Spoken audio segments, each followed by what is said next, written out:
Boa tarde, pessoal.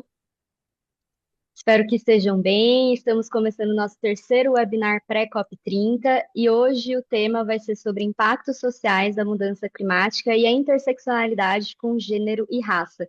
E a gente estruturou esse webinar com muito carinho aqui entre a plataforma Ação pelo Clima e a plataforma de Direitos Humanos, com a responsável aqui pela área dos movimentos Raça é Prioridade, e elas lideram a Verônica Vassalo, que eu vou ter o prazer de dividir a moderação com vocês e também já quero fazer uma apresentação muito especial de todas as mulheres incríveis que estarão com a gente aqui, de altíssimo gabarito profissional. Então, já começando pela apresentação da Gisele dos Anjos Santos, que é historiadora e ativista, pesquisadora do SET, um grande parceiro aqui do Pacto Global. Ela possui bacharelado em História pela PUC de São Paulo, é mestre em Estudos de Gênero e Teoria Feminista pela Federal da Bahia e doutora em História Social pela USP. Ela sempre investiga essa interseccionalidade no contexto da América Latina.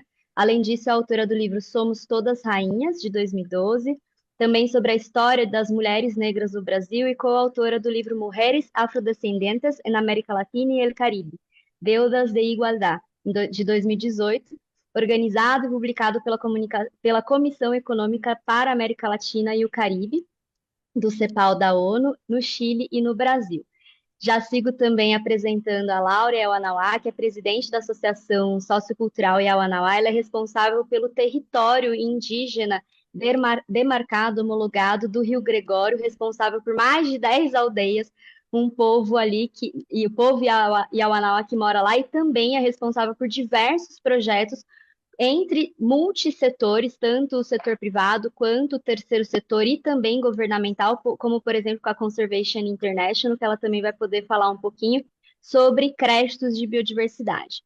A Nathalie Flores, ela é vice-chair da UNFCCC, ela é especialista em políticas públicas internacionais, com quase 15 anos de experiência em temas de mudança climática, desenvolvimento internacional e meio ambiente, com atuação no governo da República Dominicana. É mestre pela Universidade de Wolverhampton, do Reino Unido, onde desenvolveu pesquisas sobre soluções de eficiência energética para habitações sociais. Foi diretora de adaptação e mitigação da mudança climática no Ministério do Meio Ambiente e Recursos Naturais da República Dominicana até 2023.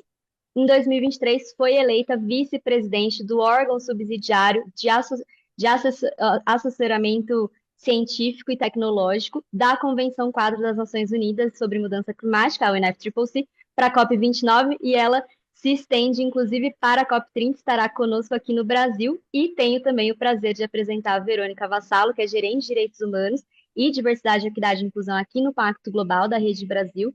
Ela é neta da Dona Odete, filha da Dona Valquíria, está como gerente de Diversidade, Equidade e Inclusão, é assistente social, professora universitária e pesquisadora, além de especialista em psicologia organizacional e educação para relações étnico-raciais.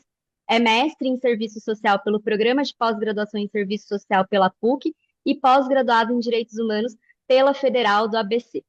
Bom, dito isso, pessoal, vou fazer também a minha autodescrição. Eu sou uma mulher de ascendência multiétnica, pele branca, cabelos castanhos, olhos castanhos. Estou com um gloss aqui para dar uma cor na boca, uma camisa de gola alta verde musgo. Estou com uma biojoia lá do povo Yawanawá também, de sementes de açaí. E estou com um fone para ouvir, para que vocês possam me ouvir melhor e também eu possa ouvir todas as nossas painelistas.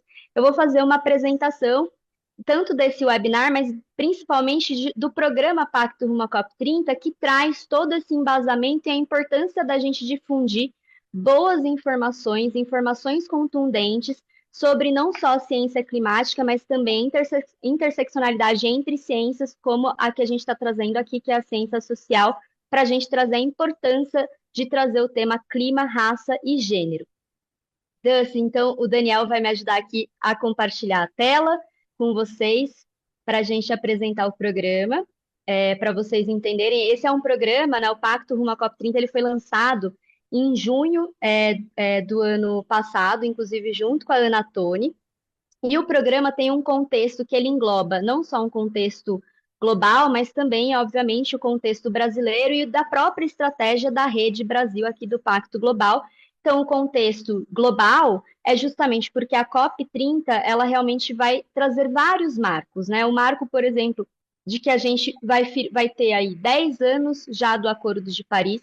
A gente precisa continuar a articulação para que todos os países parte que fazem realmente que essa conferência aconteça, que são mais de 190 países que são as partes que compõem a conferência, precisam trazer os seus compromissos climáticos para dentro dessa agenda. Então, a gente precisa articular e impulsionar essa ambição climática entre todos os países.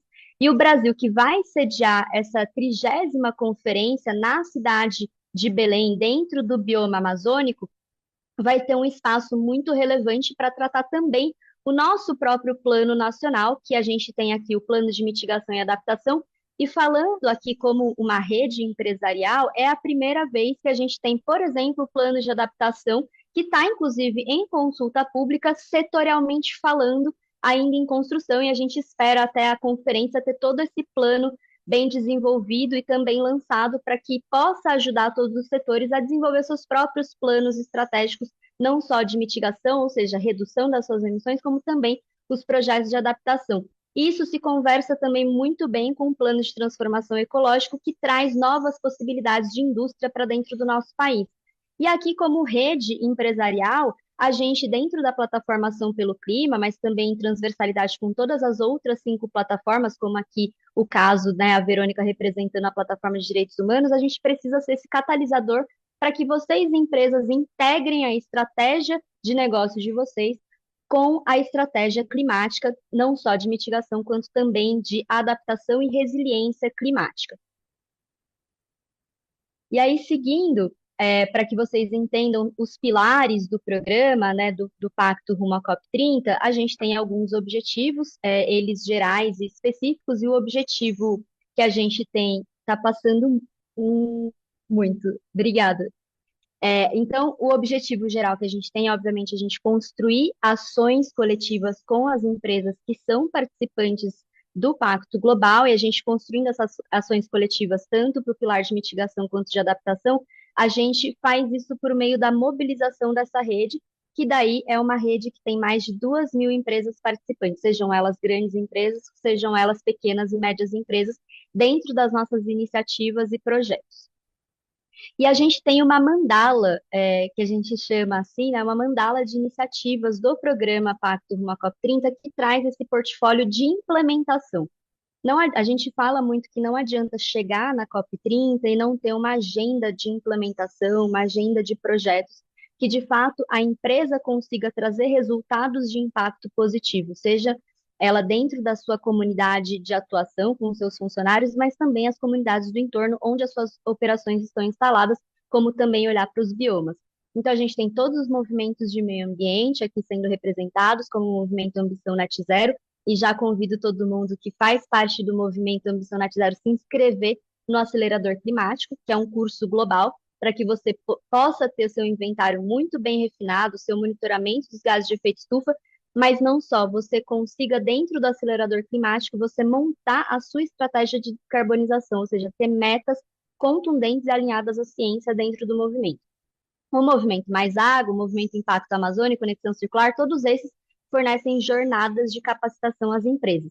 Dentro dos projetos e iniciativas que a gente tem para levar até a COP30 com as empresas, a gente tem o Hub de Biocombustíveis Elétricos, que a gente está fazendo uma grande pesquisa de todos os gargalos existentes no Brasil, mas também as oportunidades para que as empresas possam fazer a sua transição do seu fretamento, da sua logística que utilize transporte comercial rodoviário, utilizando novas alternativas ou mesmo eletrificando, utilizando ou biometano, ou biodiesel, ou hidrogênio verde, ou até mesmo eletrificação. E a gente traz tudo isso dentro do Hub.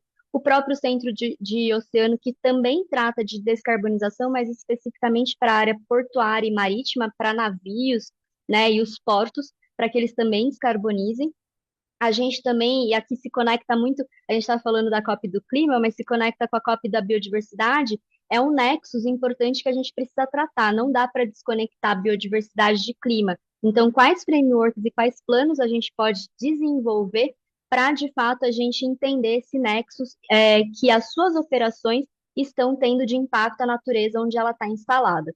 Além disso, a gente tem a coalizão pela resiliência hídrica, que está bem dentro do pilar de adaptação, que a gente fala sobre a restauração de bacias hidrográficas, atualmente especificamente no Cerrado, mas o intuito é a gente replicar isso para todos os outros biomas. A gente acabou de lançar no Fórum de Direitos Humanos o Núcleo de Ações Coletivas em Defesa da Justiça Climática e Transição Justa, que a gente vai, de fato, implementar uma ação coletiva com uma oportunidade com as empresas que fazem parte desse núcleo, que olhe, de fato, para comunidades que são vulnerabilizadas, junto dessa metodologia que foi desenvolvida aqui pelo Pacto, junto com o Laclima.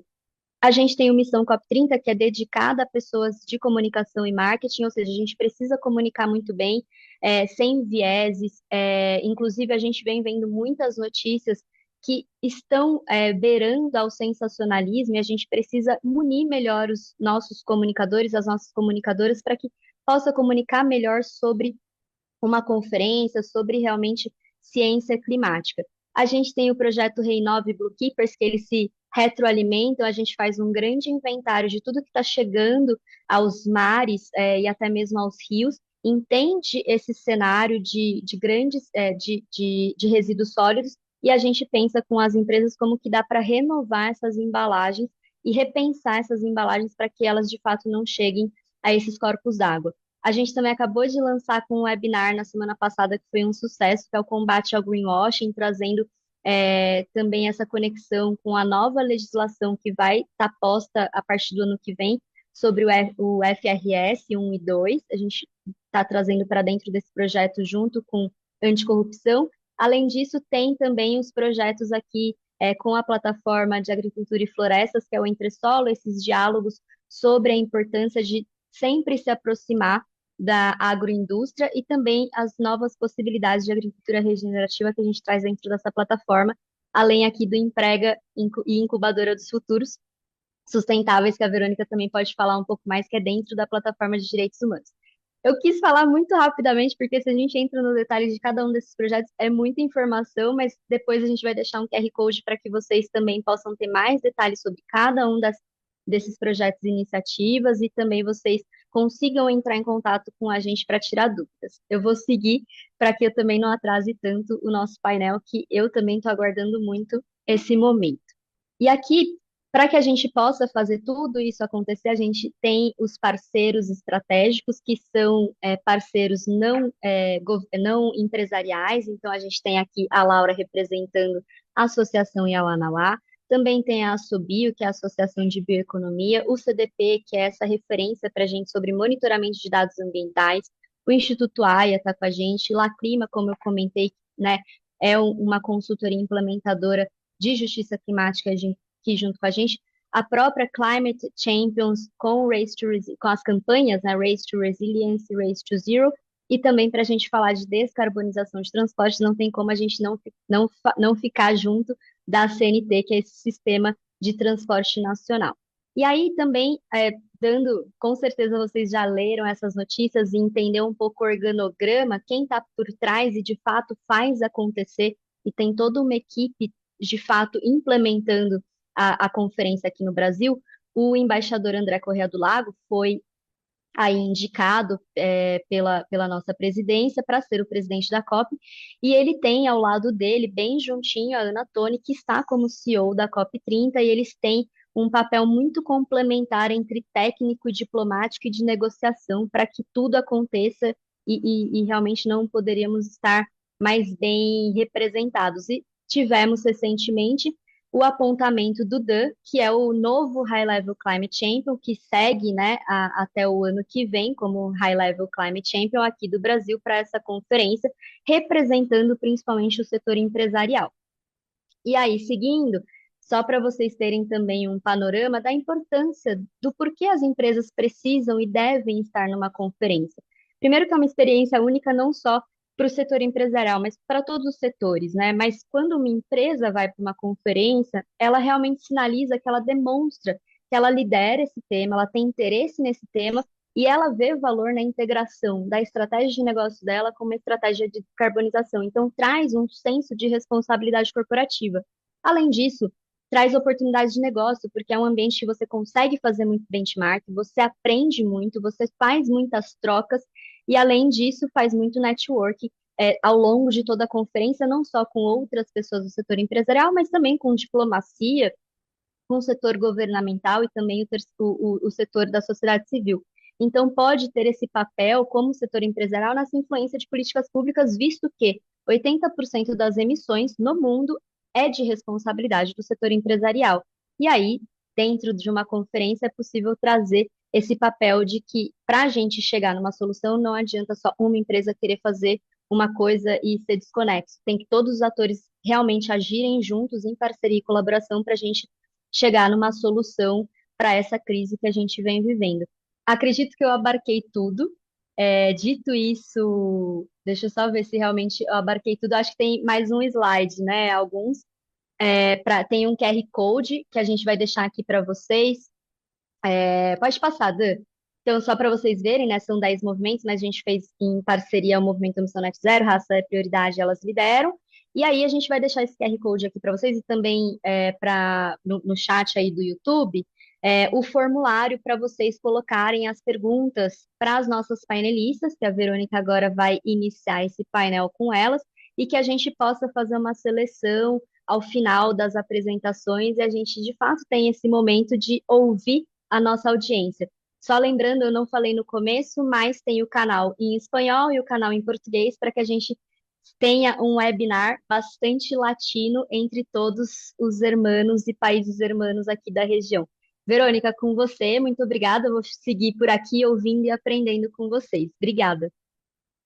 Obrigada, Dani. Boa tarde a todos, todas e todos. Estou muito feliz de estar aqui com esse time, super timaço, todas as palestrantes, né? Estou me sentindo muito honrada, quero aprender muito com vocês.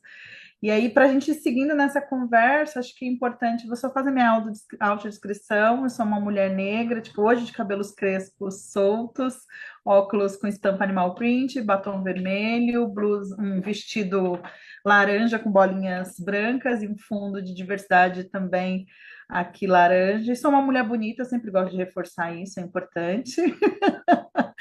E estou muito feliz de estar aqui com vocês, né? E acho que trazer esse tema é super importante, né? A gente vem conversando muito sobre a importância das interseccionalidades quando a gente fala de clima e tantos outros temas em que a gente atua aqui dentro do Pacto Global, junto com as empresas, né? Então a gente sempre vem falando de direitos humanos, meio ambiente, anticorrupção, né? E todas as perspectivas de trabalho, olhando como os temas se correlacionam, né? Então não dá para falar de COP sem falar de gênero e raça, né? Como que a gente fala de transição climática de forma justa, de forma inclusiva, né? Então, nós sabemos que a crise climática ela não vai afetar todas as pessoas da mesma forma, né? Quando a gente pensa em mulheres, em pessoas negras, em pessoas indígenas, comunidades tradicionais, a gente sabe que são comunidades e pessoas que estão em situações de maior vulnerabilidade social, tanto pelos impactos ambientais, principalmente quando a gente pensa nos países aqui do sul global, como o Brasil, né? Então, discutir a justiça climática é também discutir gênero e raça, né? Lembrar que, né, como a Dani bem trouxe, COP, né, vai ser realizada agora em 2025 em Belém, e é uma oportunidade histórica que a gente tem de colocar no centro desse debate as vozes de quem tradicionalmente esteve à margem, de fato, das decisões globais. Como que a gente consegue promover uma transição ecológica, né, justa, reconhecendo essas desigualdades sociais também, que são atravessadas, né, pelas questões de raça, de gênero e outros marcadores identitários, e que vão amplificam, né, os efeitos da mudança do clima. As mulheres negras, inclusive em especial, já lideraram práticas de resistência e adaptação climática em seus diversos territórios, né? Mesmo que não tenha esse reconhecimento como protagonistas, né? As experiências, os conhecimentos, as propostas precisam ser incorporadas, né? De fato, de forma efetiva nas negociações, nas políticas públicas. Então, quando a gente pensa em COP, é fundamental, né, que essa inclusão seja mais do que simbólica, né? A gente precisa de fato refletir em espaços de decisão, como que a gente distribui, né, a questão financeira aí quando a gente olha para as questões climáticas, como a gente pensa em formulação de políticas que vai considerar a realidade das populações também historicamente aí minorizadas e marginalizadas.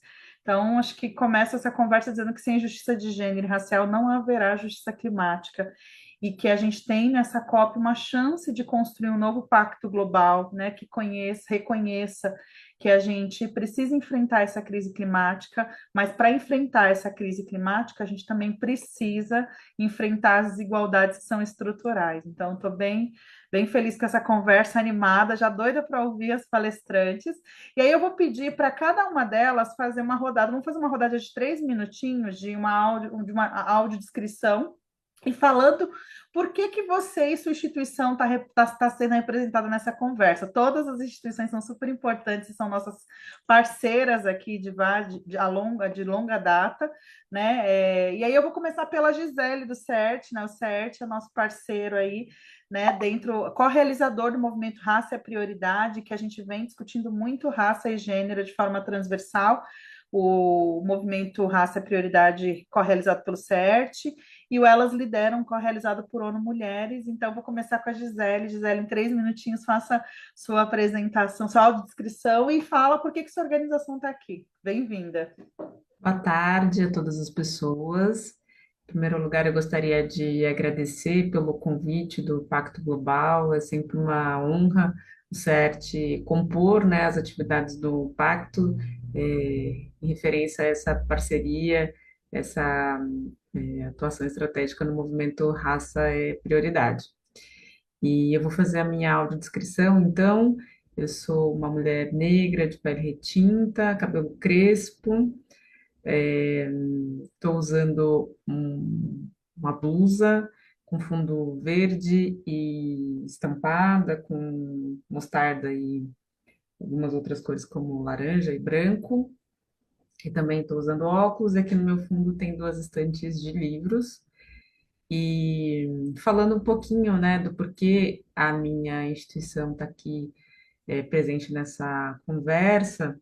O CERT, que é o Centro de Estudos das Relações de Trabalho e Desigualdades, a organização que foi fundada em 1990, ou seja, atuamos já há quase 35 anos, né? Em outubro desse ano completamos 35 anos na atuação da promoção da equidade racial e de gênero no Brasil, por meio de projetos e iniciativas que são desenvolvidas em âmbito nacional, especialmente nas áreas de mercado de trabalho, juventudes, justiça racial, e a gente também pauta o debate sobre justiça climática, uma vez que não dá para falar, né, como já foi dito pela Verônica, não dá para falar sobre é, justiça climática sem pensar também a justiça de gênero e raça, especialmente num país como o Brasil, né?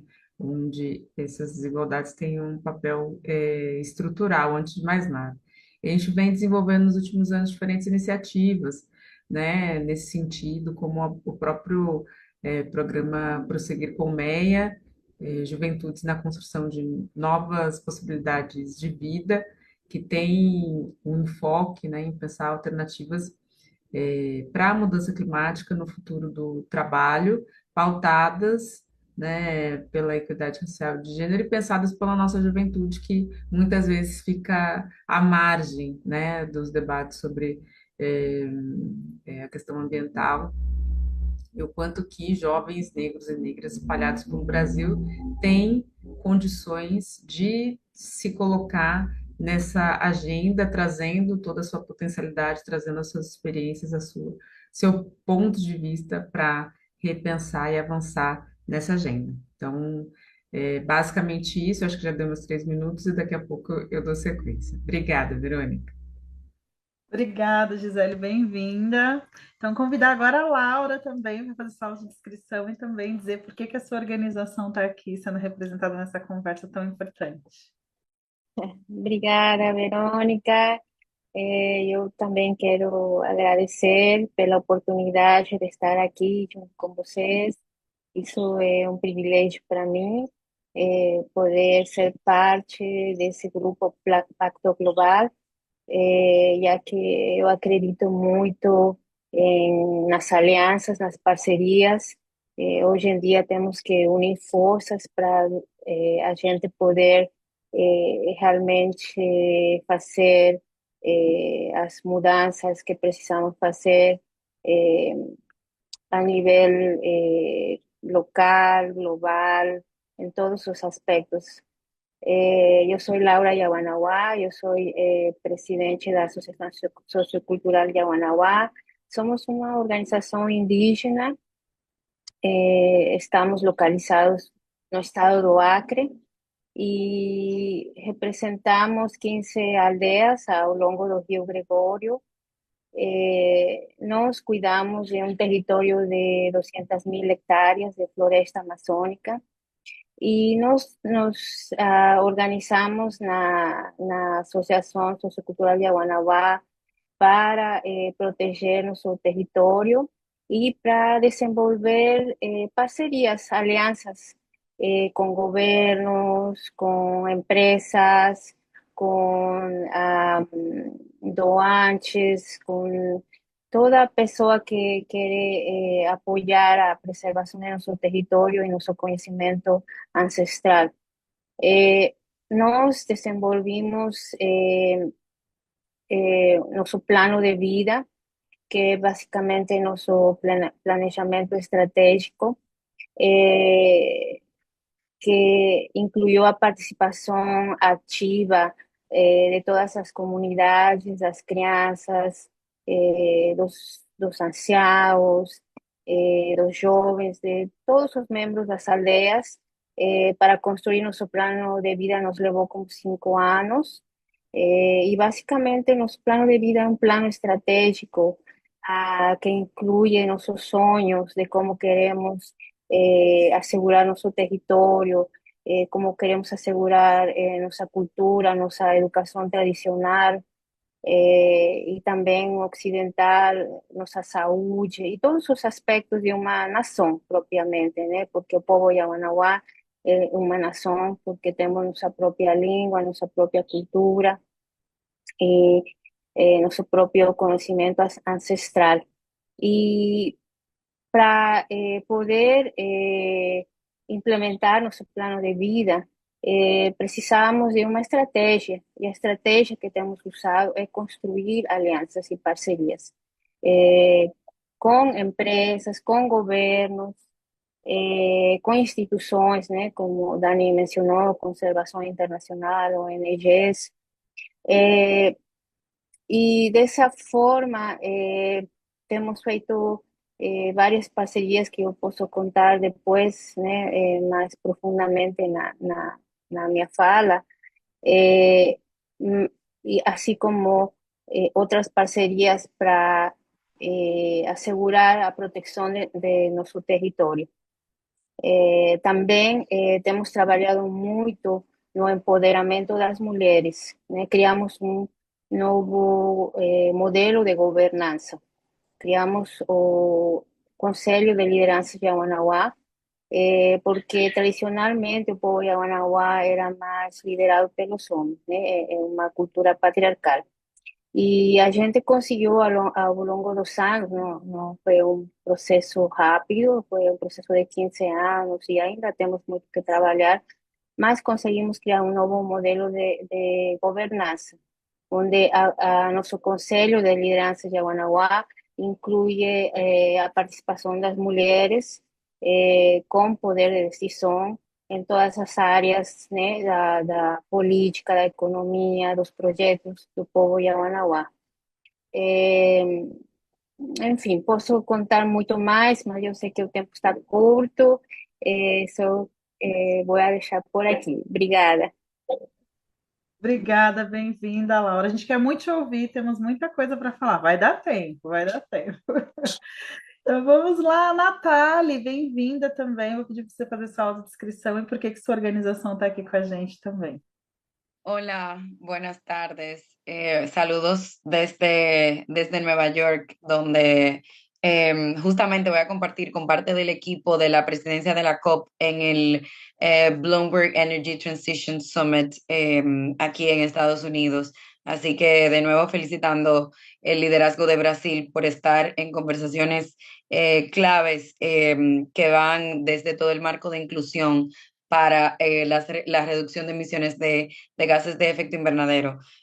Pues yo estoy aquí invitada por el excelente equipo de UN Global Compact, Danieli, Paloma, y todo el que me ha dado seguimiento, ¿verdad? Para que pueda estar aquí con ustedes, pues tuve la oportunidad de servir en el asiento de los pequeños estados insulares en desarrollo, mejor conocido como AOSIS, y representando la República Dominicana en calidad de asesora. Como vicepresidenta de Ciencia y Tecnología y del órgano de la convención donde se llevan a cabo las discusiones para regular, ¿verdad? Todas las decisiones que se toman en el proceso de ONU Cambio Climático, que empieza en la parte técnica, científica, que es lo que mejor se conoce como SAPSTA, que luego pasa a implementación, que es lo que mejor se conoce como órgano de implementación y que luego se eleva a la conferencia de las partes y a las partes del Acuerdo de París para que tengamos decisiones para esta transformación económica de una economía baja en carbono. Puedo abundar, pero creo que así breve lo puedo dejar ahí, pero bueno, soy mujer latina del Caribe.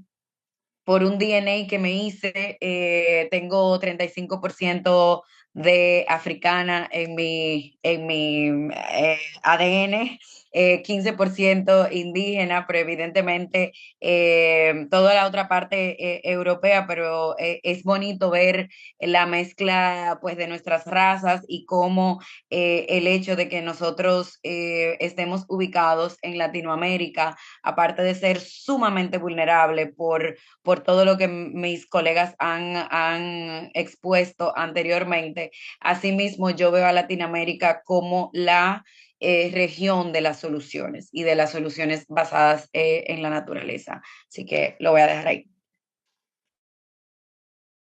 Feliz com essa mesa, com essa potência. Me lembro muito de Lélia Gonzalez, né? Quando fala de americanidade, né? Caribe, toda essa região. Então, a gente tem aí várias representações. Muito bom. E a gente tem um ótimo debate, uma ótima conversa. E aí eu vou começar perguntando para a Gisele. Vou voltar aqui para a Gisele, né?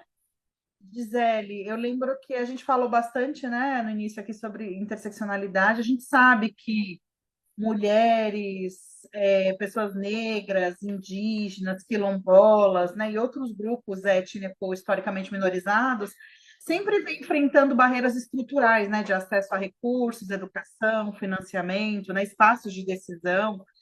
E claro que existe uma desproporcionalidade, né, que vai impactar também nos desastres climáticos, né, principalmente quando a gente fala também de exposição e exploração à violência.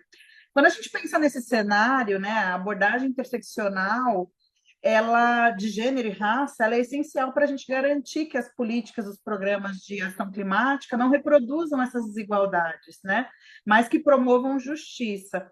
Queria que você trouxesse para a gente como que você analisa, né, essas transversalidades entre os impactos sociais da mudança da justiça, né, da mudança do clima, desculpa, e os marcadores de gênero e raça, né? Como que essas intersecções elas têm que ser consideradas desde o desenho até a implementação das políticas climáticas?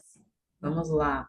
Essa pergunta ela é muito boa. Eu, particularmente, me entendo como uma pessoa defensora da categoria de interseccionalidade, que é um recurso, né, político, metodológico, teórico para pensar intervenções sociais.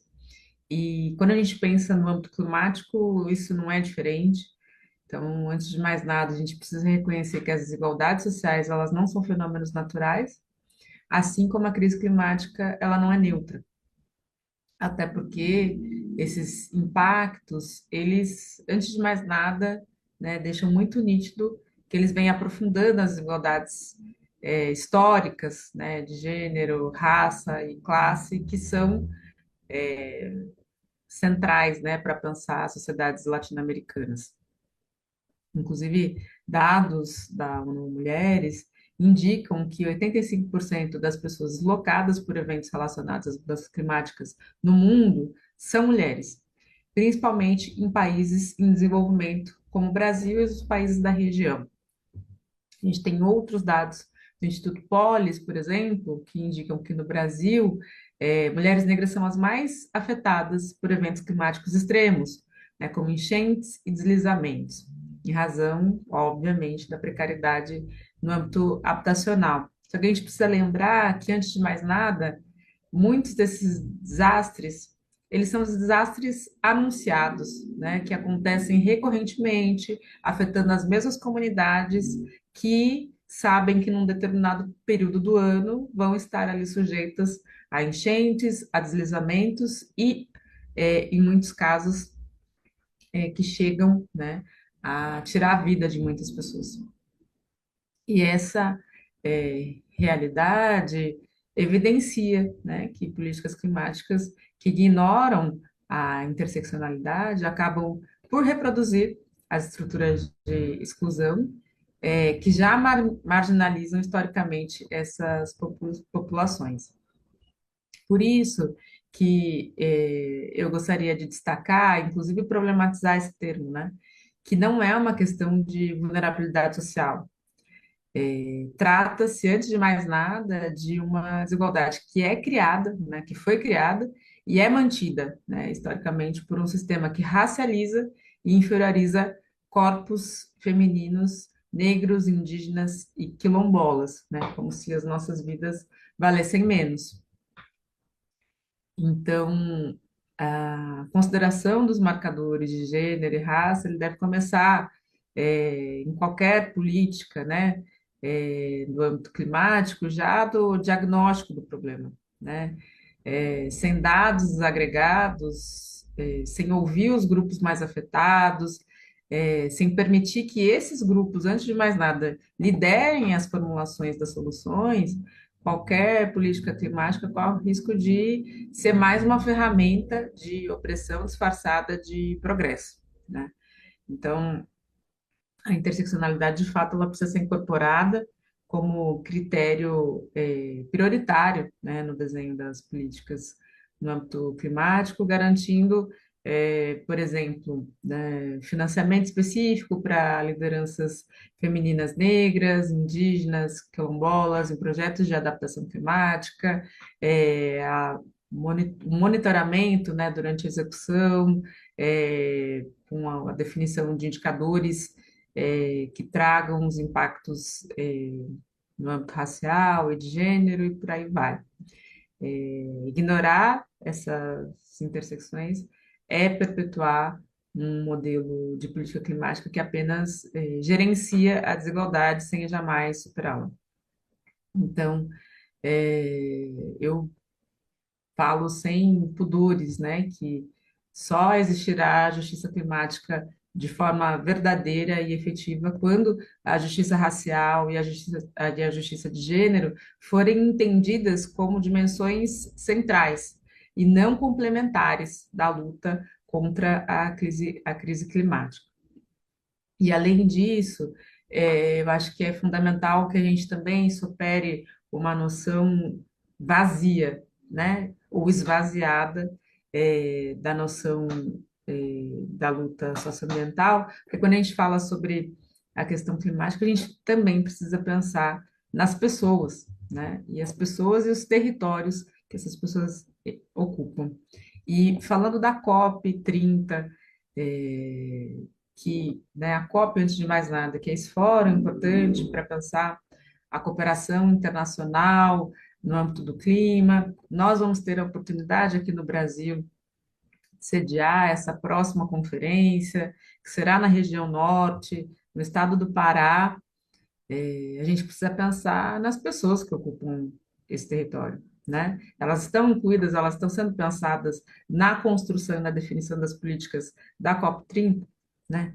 Quem ocupa hoje a Amazônia Legal? Porque quando a gente pensa, inclusive, a partir do viés interseccional, entendendo que a interseccionalidade funciona como uma lupa, uma lente, né, que nos permite superar os estereótipos e leituras superficiais da realidade, a gente entende que é fundamental destacar a necessidade de compreender o território amazônico como um espaço que é vasto, é complexo e é profundamente marcado pela contribuição de diferentes povos, né? Como os povos originários, ou seja, a gente está falando de diferentes povos indígenas, mas também da população negra e quilombola, né? Que inclusive são grupos que vêm atuando de maneira conjunta historicamente. Quando a gente pensa na experiência dos quilombos, que foi uma marca, né, da, da resistência negra em todo o território brasileiro, e não apenas no Brasil, de todas as Américas, né, no contexto colonial escravista, na região norte, especificamente, não apenas lá, mas tem essa marca de que muitos dos quilombos que foram constituídos, eles tinham a presença de pessoas negras que tinham fugido da opressão escravista, mas também de grupos indígenas que estavam dentro dos quilombos, estavam dentro desses espaços, né, enquanto zonas mesmo de liberdade, para fugir da opressão racial que tanto a população negra e indígena sofreu e vem sofrendo ainda no Brasil. Então, é importante pensar nesses cruzamentos e, para além da questão histórica, quando a gente para observar os dados, né, no contexto atual, segundo o censo do IBGE de 2022, a população negra representa 75,1% da população da Amazônia Legal, né? Além disso, o Brasil conta com cerca de 1,3 milhões de pessoas que se identificam como quilombolas. E tem sido feito todo um trabalho para, inclusive, é, rever esse número que está aquém, né, do que provavelmente representa a população quilombola no Brasil, mas de fato já é um número bastante expressivo, 1,3 milhões, e desse total, aproximadamente 427 mil, ou seja, um terço desse grupo, reside nos estados que compõem a Amazônia Legal. Então, esses dados, eles reforçam, né, a importância de reconhecer que a Amazônia não é apenas um território indígena, mas também um território negro e quilombola, né?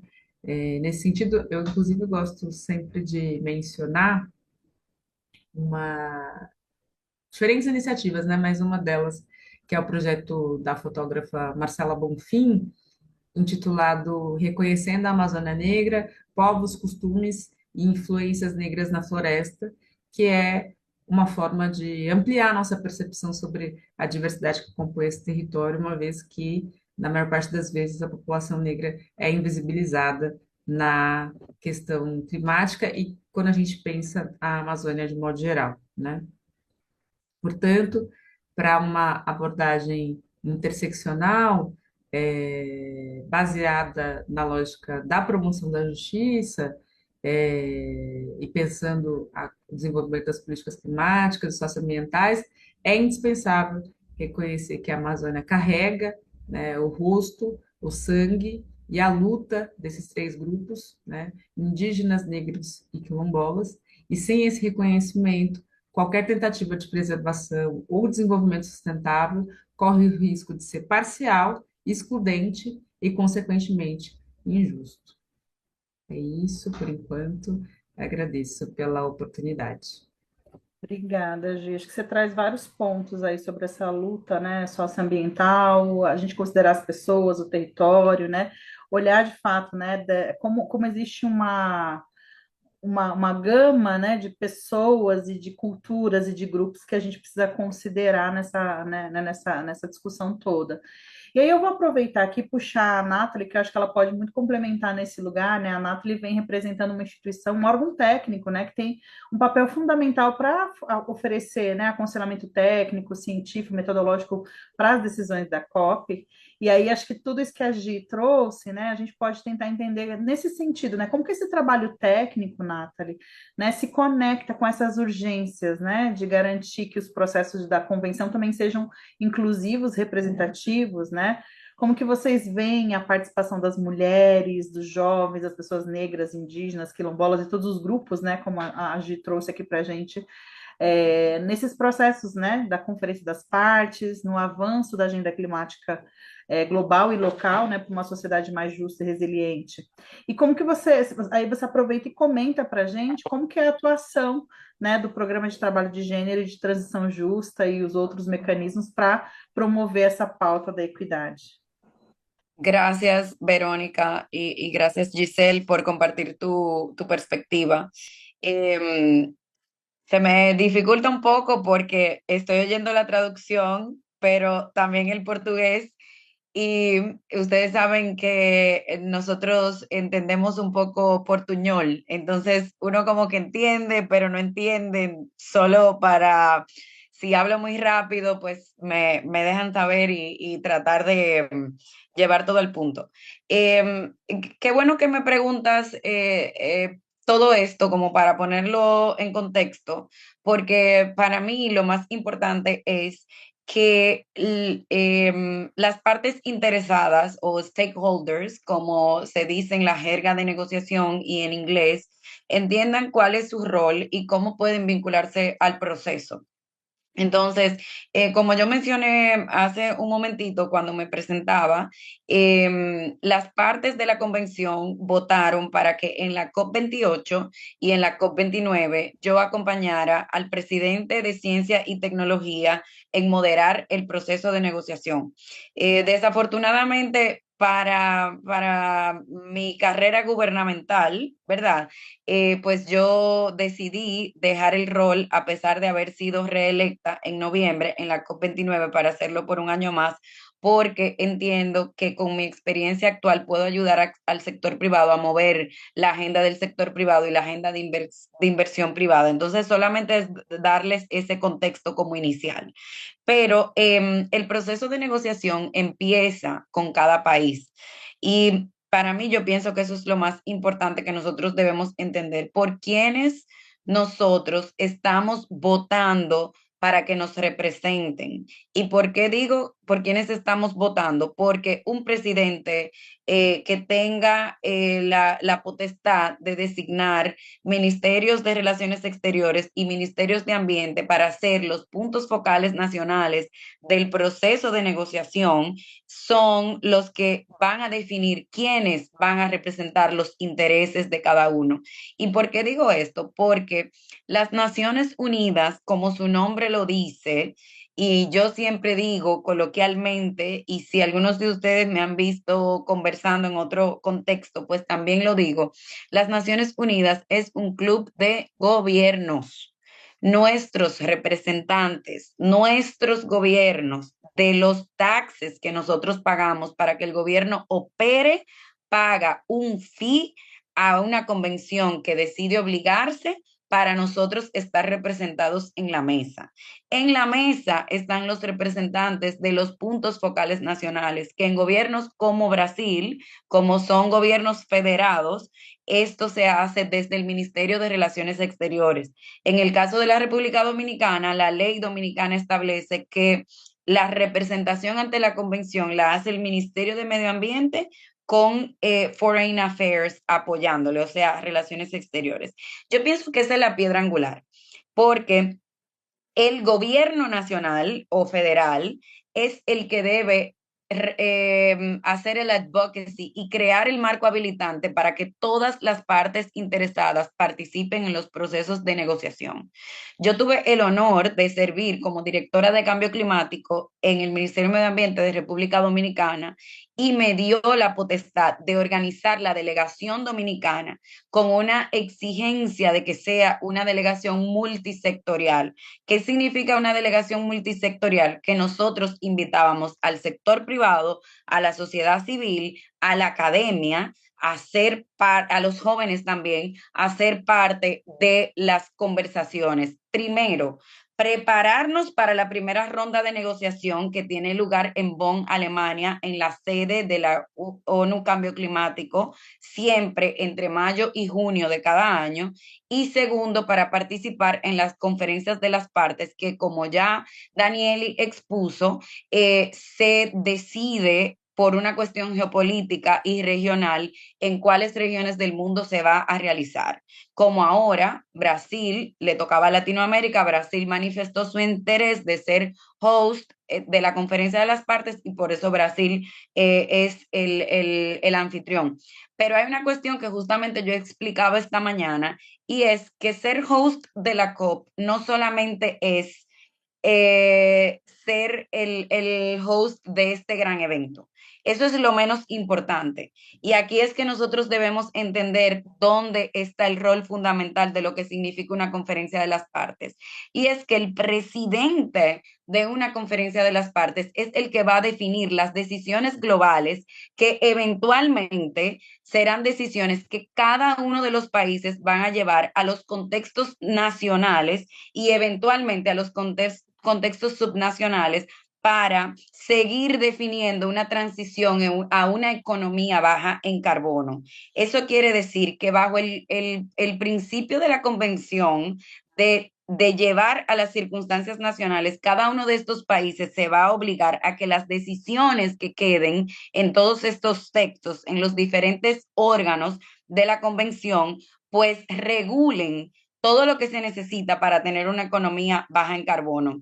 Hay dentro de cada uno dentro de cada uno de los órganos, como dije al principio, pues están las decisiones del órgano de ciencia y tecnología, que luego de que los países llevan un proceso de análisis de la ciencia climática, entonces empiezan a negociar cómo regular en base a la ciencia política pública. Luego el órgano de implementación, que después que se pasa por ciencia y tecnología, entonces se decide a dónde dónde se va a hacer el allocation de los fondos a través de una decisión global. Y luego tú tienes la conferencia de las partes, que son los ministros sentados en la mesa decidiendo que lo que se vio en la parte técnica de ciencia y tecnología y lo que se vio en la parte técnica y financiera de la agenda de adaptación, entonces ellos están dispuestos a decidirlo y llevarlo a un marco nacional. Esto es importante entenderlo porque a veces nos enfocamos en el evento. La gente quiere ir a la COP, quiere pararse frente a un letrero que diga COP30, quiere tomarse una foto con un tomador de decisión o de política pública, pero a veces nos perdemos en que lo más importante es cómo involucrarse en ese texto legal que se está decidiendo. Entonces, la convención a raíz de las exigencias de las partes interesadas, que pueden ser academia, ciencia, organizaciones no gubernamentales, sociedad civil, grupos vulnerables, pues creó un marco habilitante para que los países les den la oportunidad a estas organizaciones de estar en la mesa. Y eso es a través de un proceso que se llama ser observadores oficiales de la convención y del proceso de negociación. O sea, no estoy hablando del parade, de ir a una COP, de que todo el mundo quiere un badge, todo el mundo quiere que lo registren. No, no, no, no. Me refiero a ir con una agenda clara de defender los intereses de las poblaciones vulnerables a través de organizaciones oficiales. Eso es un proceso que se toma un año, se hace a través del punto focal nacional, se empieza en agosto de un año y se termina en el otro, y todas las organizaciones pueden ser observadores oficiales del proceso de negociación. Entonces, para mí eso también es importante, porque yo entiendo que si nosotros sabemos cuál es nuestro rol en el proceso, nosotros podemos tener un impacto mayor. Otro rol importante es exigir a nuestros representantes nacionales que hagan vistas públicas para una posición país y una posición nacional de lo que usted quiere que se lleve a la mesa.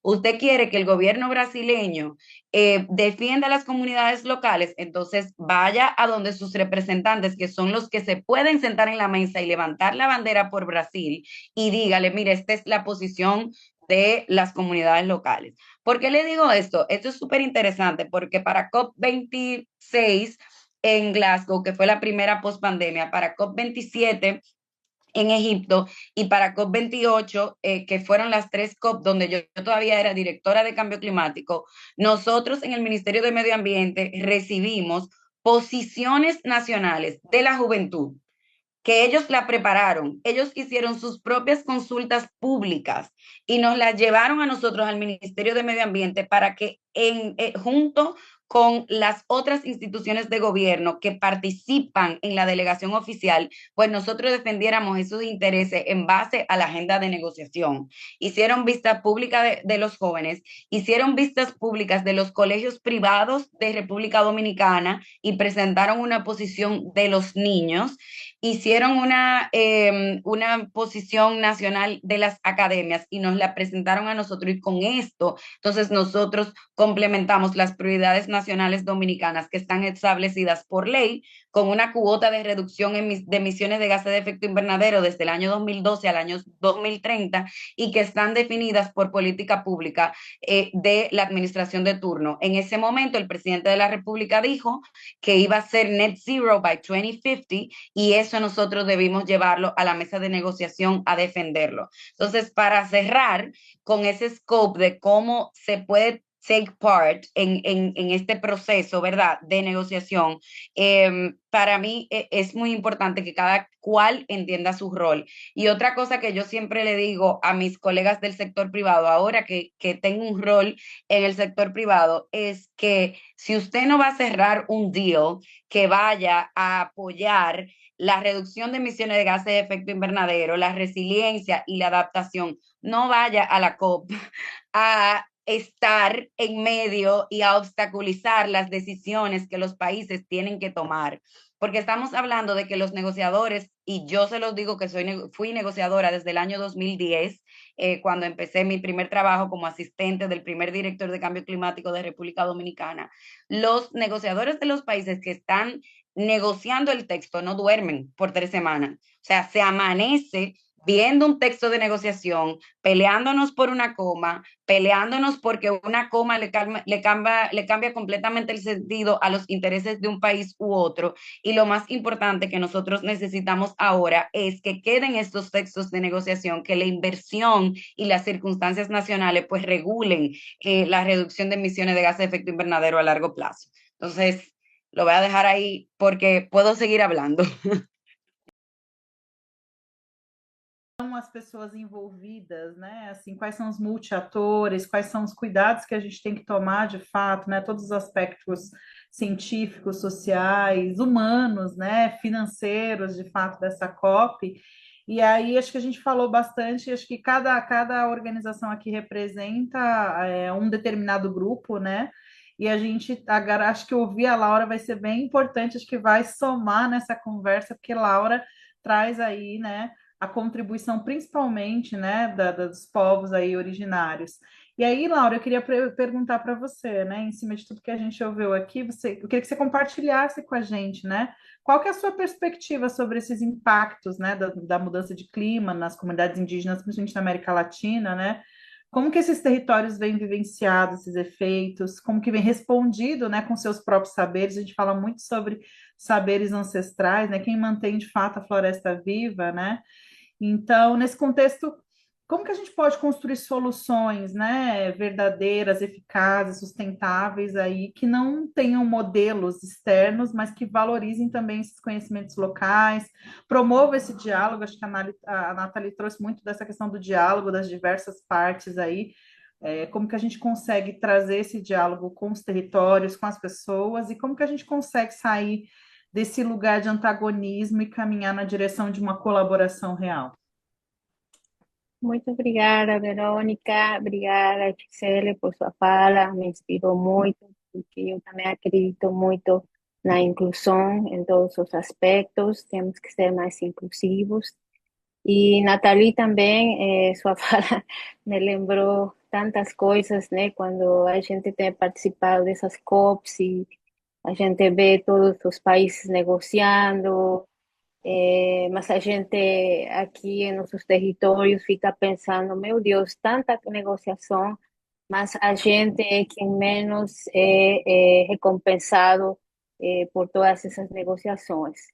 Né? Muitas dessas falas aí falam de milhões e milhões de euros, de sei lá quanto dinheiro para investir em nossas florestas, para salvar o planeta Terra, mas não tem nada que chegue às comunidades.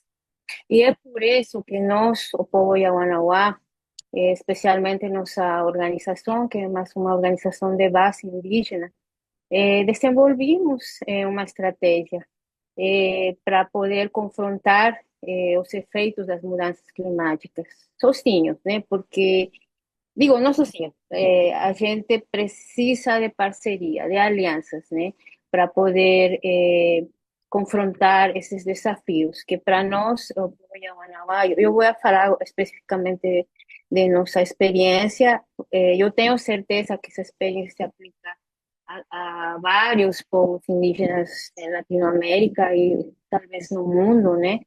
Mas nós temos sido muito afetados negativamente pelas mudanças climáticas. Já faz vários anos, né, que temos sofrido alagações, temos sofrido secas longas, as alagações têm causado muitas perdas em nossos roçados, têm trazido muitas doenças, novas doenças para nossas comunidades. As secas têm sido muito, como se diria, impressionantes. Impressionantes que até dá medo, sabe? Porque nunca na história do povo Yawanawá se viu que um peixe morrer, né? De ver um peixe morto no rio. É, hoje em dia é muito difícil navegar no Rio Gregório no tempo da seca. Quase quase tem que carregar o barco. Isso nunca era inimaginável, né? Uma situação dessas. Além, né, das doenças, do calor, da quintura, né, que se sente,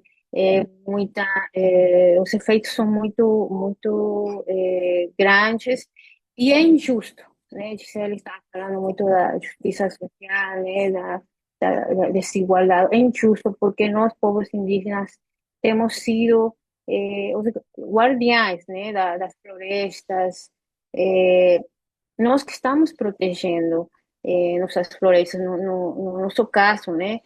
Nós protegemos 200.000 hectares de floresta amazônica, e isso graças a nosso conhecimento ancestral, né? A nossa relação, nossa ligação com a natureza, a nossa espiritualidade, né? Que nos faz olhar a natureza de forma distinta, né? Tudo para nós tem espírito. Então, as árvores, as plantas, os animais, os peixes, os insetos, tudo tem espírito.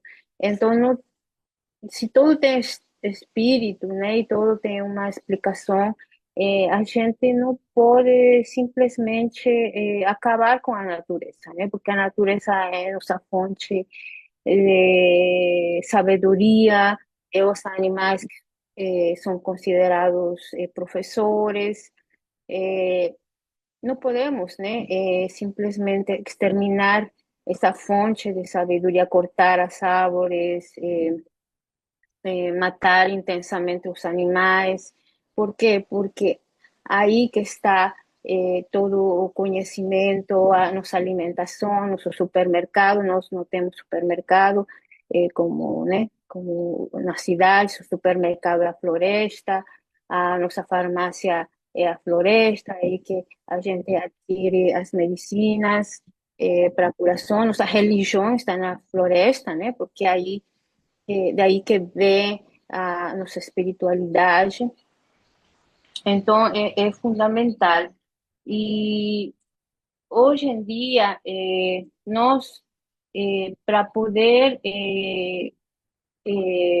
assegurar esse conhecimento no nosso território, nós buscamos parcerias com empresas, né? Com empresas, com governos.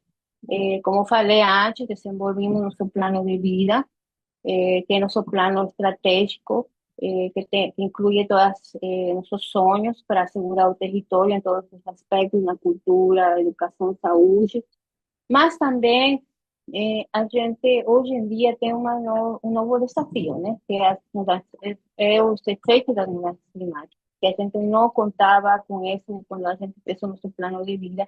Então, hoje em dia a gente vê a necessidade de construir um plano de confrontação a mudanças climáticas. Eu chamo confrontação a mudanças climáticas, porque esses efeitos nós não temos causado isso, né? Tem sido esse sistema de exploração, esse sistema egoísta que tem causado essa destruição de nosso, de nossa natureza e hoje em dia estamos sofrendo as consequências.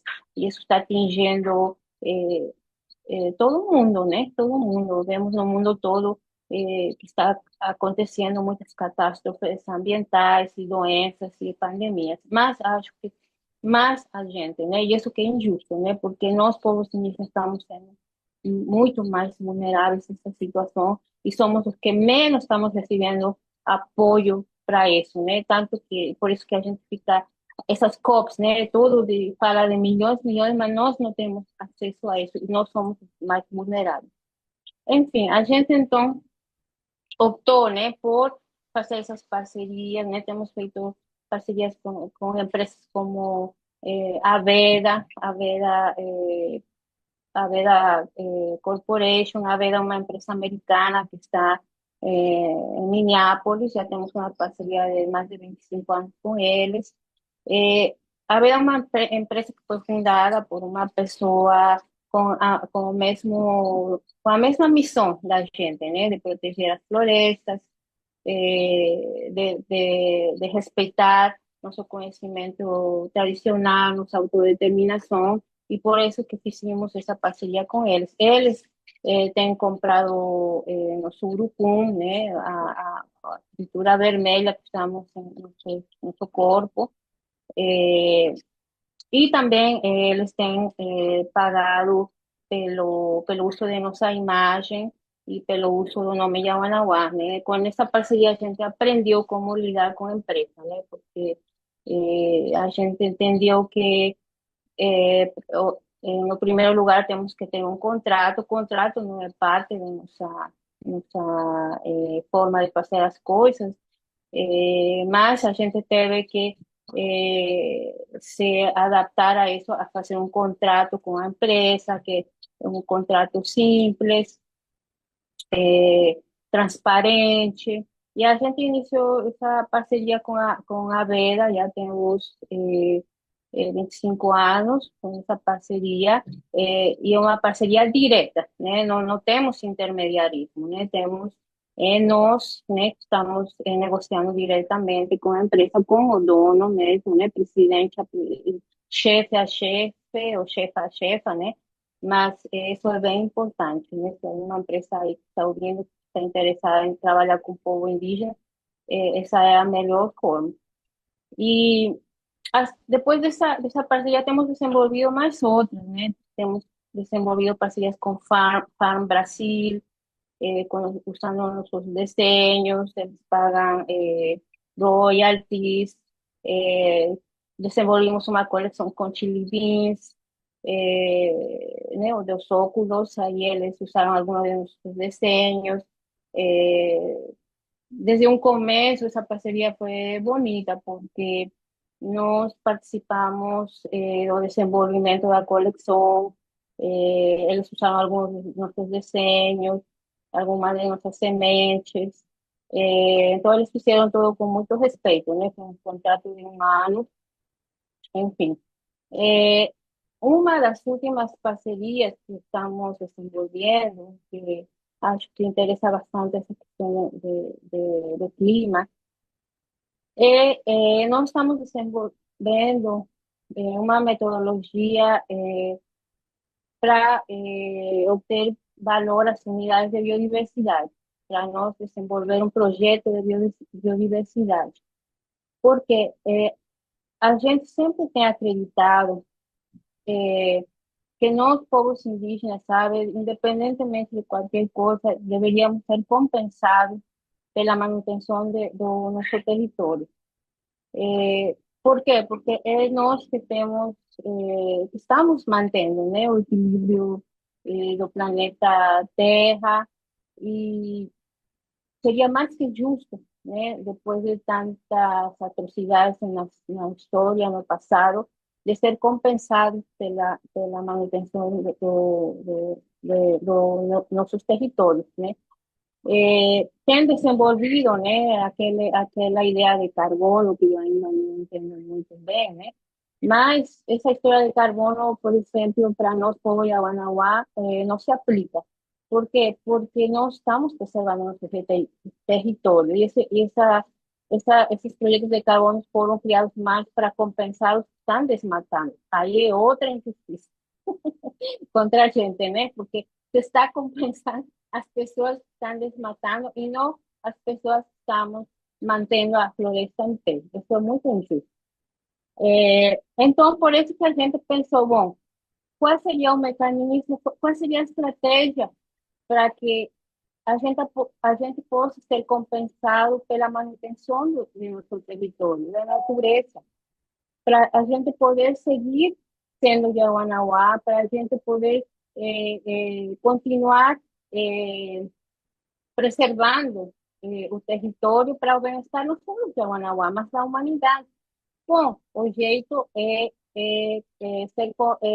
desenvolver um projeto de biodiversidade onde sejamos compensados pela manutenção da nossa biodiversidade. E hoje em dia estamos desenvolvendo, fizemos uma parceria com uma empresa que se chama Wildlife Works. Já temos 3 anos trabalhando com eles. Primeiro estamos desenvolvendo uma metodologia, né, para fazer esse projeto. Nós estamos participando ativamente juntos uma parceria igualitária, onde nós que vamos ser os donos da metodologia, onde nós somos os donos do projeto, onde tudo é transparente, né? É, essa é uma estratégia, né? Que estamos desenvolvendo. Eu sei que o tempo está curto, mas basicamente queremos falar de construir soluções, é, é, construir soluções, né, e ter o apoio das empresas, das ONGs. Eu acho que um aspecto que é principal é garantir o direito à terra, né, de autodeterminação, é apoiar a, povos indígenas a ter a demarcação, homologação, isso é o principal, né? Que as empresas podem ajudar, né, a apoiar essa missão.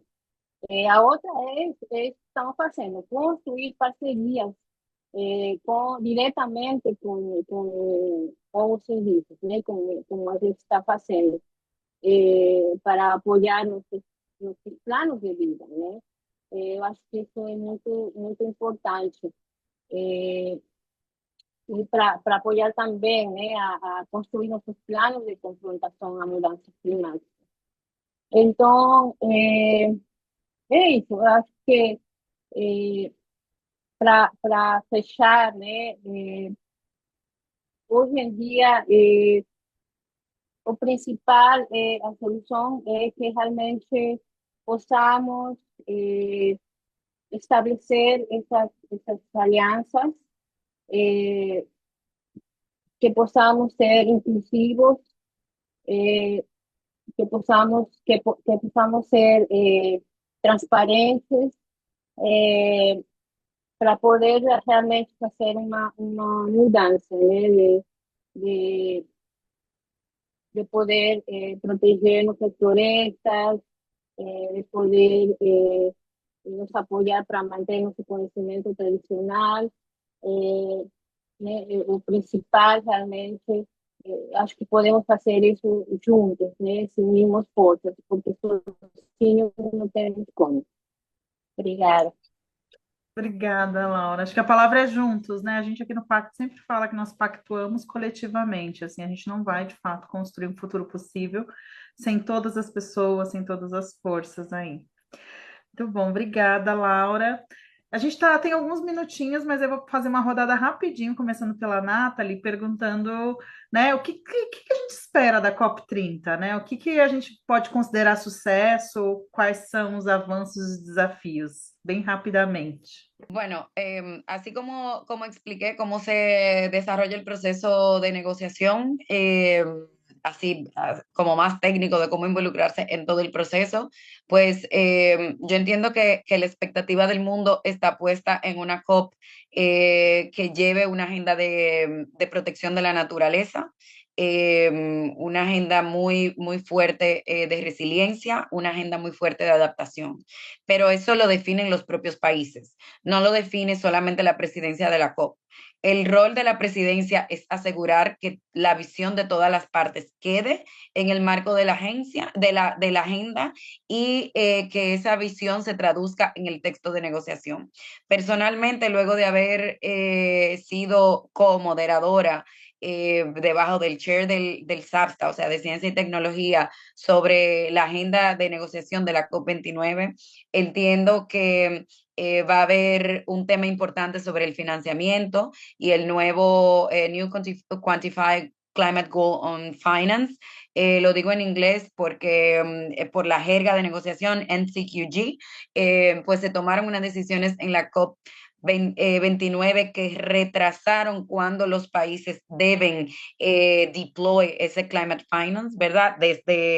Desde el año en que nos encontramos, en el caso de la COP29, desde el 2024, se supone que este nuevo goal de climate finance debía ser definido para ser implementado en la COP30 y esto se retrasó perdón, para ser implementado en el 2030 y eso se retrasó hasta el año 2035, lo cual nos retrasa 10 años para la implementación de políticas que realmente reduzcan las emisiones de gases de efecto invernadero y que nos lleven a una economía global baja en carbono. Entonces, la conversación de financiamiento y de cómo ese financiamiento se va a llevar a las circunstancias nacionales de aquí hacia el año 2035, desde mi punto de vista, va a ser muy importante, porque eso también definirá cómo se harán los procesos inclusivos para las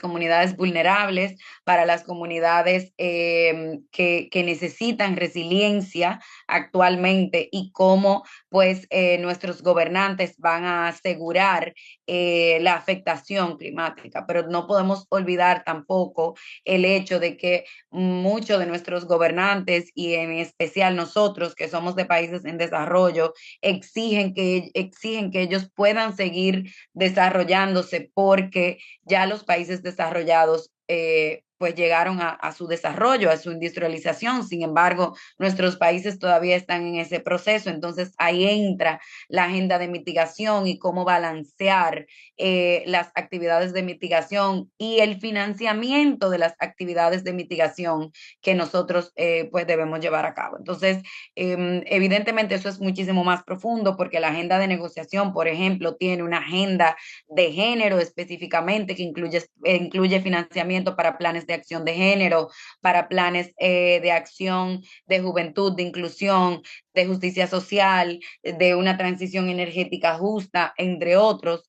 Pero yo espero que en una próxima ocasión podamos deep dive un poquito más en ese nivel de detalle. Yo siempre estoy escribiendo sobre todo esto, así que pueden mantener ahí un eye en esas reflexiones que suelo compartir sobre el caso.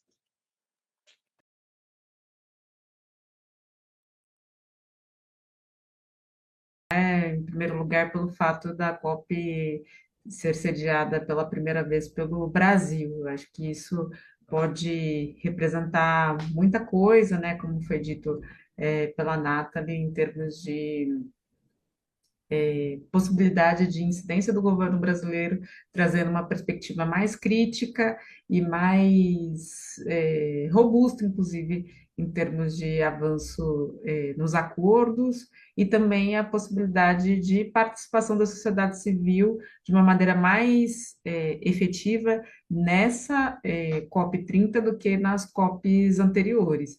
E falando, trazendo rapidamente outros aspectos que eu acho que valem a pena serem mencionadas, eu acho que é necessário um avanço mais concreto, né, em termos de financiamento, então, a garantia de que a meta, né, seja mais factível, né, tendo em vista o tamanho do desafio para o avanço na agenda climática, e também a implementação efetiva de compromissos, né? A forma como esses compromissos são definidos na COP garantem ou não a possibilidade da sua implementação de maneira mais efetiva. E eu acho que tem um ponto também que, sem dúvida, vai ser muito desafiador, mas que é necessário, né? Que a gente avance em termos da negociação de que os países com a maior taxa de emissão assumam o compromisso de se colocar nessa agenda e não se retirar do debate, uma vez que eles têm responsabilidade frente aos avanços da mudança climática. Estou falando de China, Estados Unidos, a gente sabe que isso vai ser, sem dúvida, algo difícil, mas se não tiver uma pressão, especialmente considerando é, esse, esse cenário, né, um pouco mais democrático como o território brasileiro, talvez as próximas COPs, né, que já estão previstas aí, a gente não consiga avançar tanto nisso. Isso, Obrigada. basicamente, rapidamente falando. Rapidamente, nosso tempo está esgotando, mas quero ouvir a Laura também. Laura, o que você espera aí do resultado da COP30? Então, eu espero, bom, com certeza, né, vamos a ter uma maior participação, né, das comunidades indígenas, povos indígenas, mas realmente espero que se garanta uma maior participação nas tomadas de decisão. Precisamos decidir também, né, não só estar aí assistindo, e eu acho que isso é o principal, né, esse reconhecimento, né, de que estamos contribuindo, né, na defesa da natureza, das nossas florestas. Obrigada, gente. Assim, nosso tempo está no final, mas lembrar que aqui não é o fim, é o começo. A gente tem um trabalho antes, durante e depois, né?